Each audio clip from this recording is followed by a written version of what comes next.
হিংসাগ্রস্ত মুর্শিদাবাদে রাজ্যপাল যাব বলতে তড়িঘড়ি আসরে নামলেন মুখ্যমন্ত্রী। এই মুহূর্তে রাজ্যপালকে মুর্শিদাবাদ যেতে নিষেধ করলেন মমতা বন্দ্যোপাধ্যায়। মুর্শিদাবাদে গুজব ছড়ানো হচ্ছে বলে দাবি তো মমতার প্রশাসনে। তাহলে কেন রাজ্যপালকে মুর্শিদাবাদ যেতে বারণ করলেন মুখ্যমন্ত্রী? কি লুকোতে চাইছেন তিনি?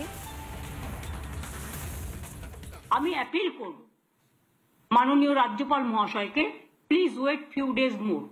That is a request. That request of the Chief Minister will be taken in all its seriousness. I don't want to comment more on that. হিংসার আগুনে জ্বলছে মুর্শিদাবাদ। ঘরছাড়াদের সঙ্গে কথা বলতে মুর্শিদাবাদ যাওয়ার কথা বলেন রাজ্যপাল সিভি আনন্দ বোস। তাতে কেন এত গাত্র জ্বালা মুখ্যমন্ত্রী? তড়িঘড়ি রাজ্যপালকে মুর্শিদাবাদে যেতে বারণ করলেন মমতা। আমি যাবো ঠিক টাইমে, এখনই আমি যাওয়া মানে তাহলে আমি গেলে অন্যরা কেন যাবে না? আইন তো cannot be discriminated between one to another. আমি অ্যাপিল করব মাননীয় রাজ্যপাল মহাশয়কে, please wait few days more. রাজ্যপাল যে তার আমলা নয় একথা কি ভুলে গিয়েছেন মুখ্যমন্ত্রী? হিংসা কবলিত এলাকাতে রাজ্যপালকে যাওয়া থেকে আটকাতে পারেন মুখ্যমন্ত্রী? হিংসার আগুনে জ্বলছে মুর্শিদাবাদ। অন্যদিকে মেদিনীপুরে ফিতে কাটতে যাচ্ছেন মমতা। নিজেও যাচ্ছেন না, আবার রাজ্যপালকেও যেতে বাধা দিচ্ছেন। মুর্শিদাবাদে কি লোকাতে চাইছেন মমতা? আগামী 21 তারিখে আমরা শালবনীতে জিন্দালদের পাওয়ার প্ল্যান্ট আমরা উদ্বোধন করতে যাচ্ছি।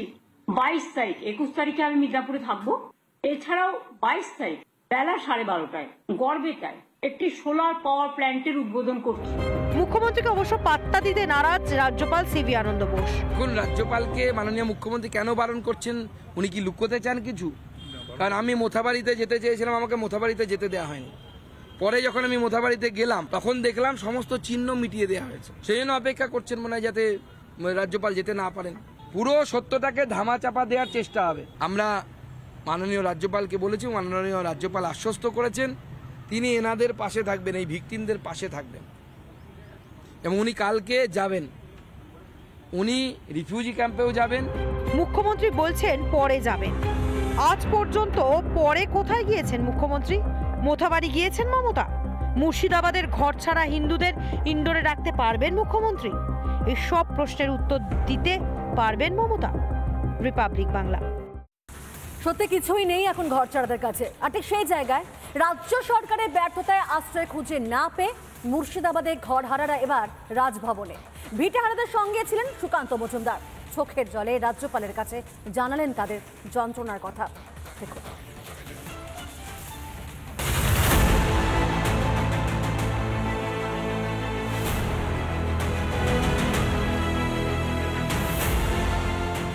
রাজ্যপালের দুয়ারে ঘর ছাড়াদের হাহাকার।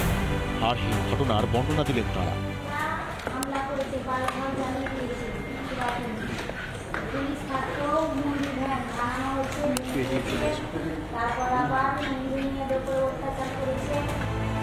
বুধবার একইভাবে মমতা বন্দ্যোপাধ্যায়ের বিশ্বস্ত রাজীব কুমারের কাছে গিয়েছিলেন তারা। ভবানী ভবনে তাঁদের সঙ্গে ছিলেন রাজ্য বিজেপি সভাপতি সুকান্ত মজুমদারের নেতৃত্বে বিজেপির প্রতিনিধি দল। কিন্তু রাজ্য পুলিশের ডিজির কথায় একানাও আশ্বস্ত হতে পারেননি সুকান্তরা। অগত্যা এবার ঘরহারা অত্যাচারিত মুর্শিদাবাদের হিন্দু পরিবারগুলিকে সঙ্গে নিয়ে রাজ্যপালের কাছে সুকান্তরা। রাজ্যপাল সিভি আনন্দ বোসের কাছে তুলে ধরেছেন মোট 5টি দাবি। এক নম্বরে হচ্ছে বিএসএফ ক্যাম্প। এনারা বলেছেন বিএসএফ ক্যাম্প সবার আগে স্থায়ীভাবে সেখানে রাখতে হবে। কারণ এই বাড়িগুলো যেগুলো ভেঙে দেওয়া হয়েছে, আমরা সেই বাড়িগুলো এবং দোকানগুলো আবার তৈরি করে দেওয়ার কথা বলেছি। আমরা 5 লাখ টাকা করে পরিবার পিছু কম্পেনসেশন দেওয়ার কথা বলেছি এই হিন্দু পরিবারগুলোকে। প্রত্যেক ফ্যামিলিতে একটি করে পার্মানেন্ট গভর্নমেন্ট জব দেওয়ার আমরা দাবি জানিয়েছি। এবং যারা দোষী তাদেরকে আইনের সামনে নিয়ে এসে উপযুক্ত শাস্তি দেওয়ার কথা বলেছি। মুর্শিদাবাদ কেন একবারও যাচ্ছেন না মুখ্যমন্ত্রী, সেই প্রশ্ন করেছেন সুকান্ত। উনি যাচ্ছেন না কেন? ওনার তো যাওয়া উচিত। উনি মুয়াজ্জেমদেরকে নিয়ে এখানে মিটিং করছেন, ইমামদেরকে নিয়ে মিটিং করছেন, আর ওখানে যাওয়ার জন্য ওনার অসুবিধা হয়ে যাচ্ছে। উনি তো সেকুলারিজমের বড় নেত্রী আমাদের। উনি যাবেন, সমস্ত তো সব সেকুলার ওনার ভাইয়েরা সব নাকি চুপ হয়ে যাবে, দুধেল গায়। মাননীয় মুখ্যমন্ত্রী অবশ্য অপেক্ষা করছেন ক্ষতিগ্রস্তদের আত্মবিশ্বাস ফিরে আসা। একবার শুনুন মুখ্যমন্ত্রীর সেই মন্তব্য। যে শান্তির বাতাবরণ ফিরে এসেছে, যে এখন মানুষের কাছে যেটা প্রয়োজন সেটা হচ্ছে কনফিডেন্সটা বিল্ড আপ করা। সেই কাজটা প্রশাসন করছে। তা নাহলে আমি নিজেও যেতে পারতাম। তাহলে আমি যাচ্ছি না কেন? আমি তো যাবো ঠিক টাইমে, এখন তখনই আমি যাওয়া মানে, তাহলে আমি গেলে অন্যরা কেন যাবে না? আইন তো cannot be discriminated between one to another. প্রাণহানি, ক্ষতিগ্রস্তদের আর্তনাদ, এগুলো তাহলে কিছুই না মুখ্যমন্ত্রী? জানমান বাঁচাতে যারা নিজের ঘরবাড়ি ছেড়ে পালিয়েছেন, হারিয়েছেন প্রিয়জনদের, তাদের কি কোনো দিন আপনার প্রশাসনের ওপর বিশ্বাস করে আসবে? সেখানে গেলে হয়তো মানুষের ক্ষোভের মুখোমুখি হতে হবে মমতাকে। আসলে সেই ভয়ই কি মুর্শিদাবাদমুখী হতে চাইছেন না মাননীয়া? মণিপুর কিংবা হাতরাস ছুটতে পারে আপনার দলের প্রতিনিধি, অথচ নিজের রাজ্যে যেতে এত ভয়। রিপাবলিক বাংলা। রাতারাতি খালি হয়ে গেছে শামশেরগঞ্জের একটা গোটা গ্রাম। খুনের ভয় পালিয়ে পাশের জেলায়। ঘরে আগুন, বোমা আর তরোয়াল নিয়ে দাপাদাপি। কেন ভিটেহারা হতে হলো হিন্দুদেরকে? ঘর ছাড়া হয়ে তাদের হয়ে প্রশ্ন তুলল রিপাবলিক বাংলা।